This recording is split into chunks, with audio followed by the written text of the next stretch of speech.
baie groot dankie aan die Smith Auto Group in Bloemfontein wat die lewe met 'n rede bediening help moontlik maak. Ons gaan vandag so 'n bietjie gesels oor die grys seisoen van 'n mens se lewe. So dis die seisoen waar jou hare mos nou al bietjie grys word, die senior jare. So ons gaan bietjie daarby stil staan. En ek wil vra, sal jy saam met my luister na 'n teksvers wat ons baie keer lees, veral in Kerks en Adventtyd, maar partykeer baie vinnig oorlees. Lukas 2 vers 36 tot 38. Daar was ook 'n profetes, Anna, 'n dogter van Faniel uit die stam Aser. Sy was baie oud. As jong vrou was sy 7 jaar getroud en na haar man se dood het sy weduwee gebly. Sy was nou al 84 jaar oud. En sy het nie van die tempel af weggebly nie. Sy het God dag en nag gedien deur te vas en te bid. Juis op daardie oomblik het sy nader gekom en God gedank oor die kindjie, dis Jesus, oor die kindjie, en gepraat met almal wat na die verlossing van Jerusalem uitgesien het. So net so vir interessantheid. Die lewensverwagting van 'n vrou in die Bybelse tyd, so 'n bietjie in 2 dele gedeel. Aan die een kant die kindertyd en die tyd waar vrouens geboorte skenk gewoonlik. Daai geboorte of daai lewensverwagting was maar tussen 30 en 40 jaar. As gevolg van al die komplikasies, siektes, mediese wetenskap wat nog nie ontwikkel is nie, 30 en 40 jaar. As 'n vrou egter verby die stadium van kinders gegroei het, dan was die lewensverwagting so bietjie ouer, so tussen 50 en 60 jaar. Wat is vandag se lewensverwagting? Vandag se lewensverwagting, volgens wat ek kon oplees, wêreldwyd so hier by 76 jaar. In Suid-Afrika 2024 hier rondom 69 jaar. Hoe oud was Anna? 84.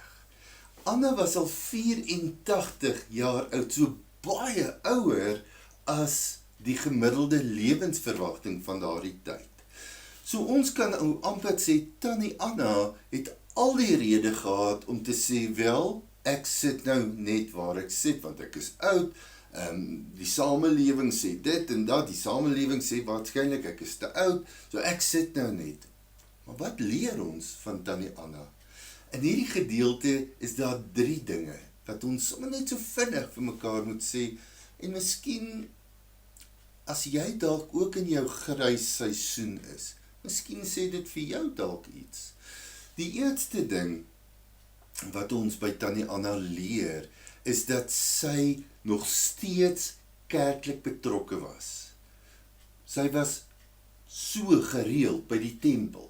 So in vandag se dae sal ons sê, sy was kerklik betrokke. Sy was by haar gemeente betrokke. Sy het ingestaan, sy het haarself kom aanbied. Sy het gesê, hier is ek is deel. Partykeer kan ons ouderdom vir ons 'n verskoning raak, om so 'n bietjie weg te raak. Maar is dit goed genoeg verskoning vir die Here? Miskien is dit juis 'n tyd van aantree, nie van aftree nie. Die tweede ding wat ons by Anna kan leer is haar intimiteit met God. Daar staan, sy het die Here gedien deur dag en nag te vas en te bid. So sy het haar senior seisoen, het sy ingekleer met haar verhouding met die Here. Ons kan kry dit so baie keer dat ouer mense se dag ingekleer word deur kla en deur kerm, deur hoe veel pyne daar is, en dit is mos daar, dit is seer en dit is ongemaklik.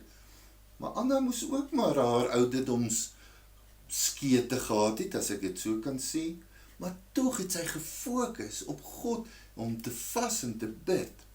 Die laaste ding van Anna wat ons vir mekaar kan sê, Anna het ten spyte van haar ouderdom, het sy 'n impak gemaak.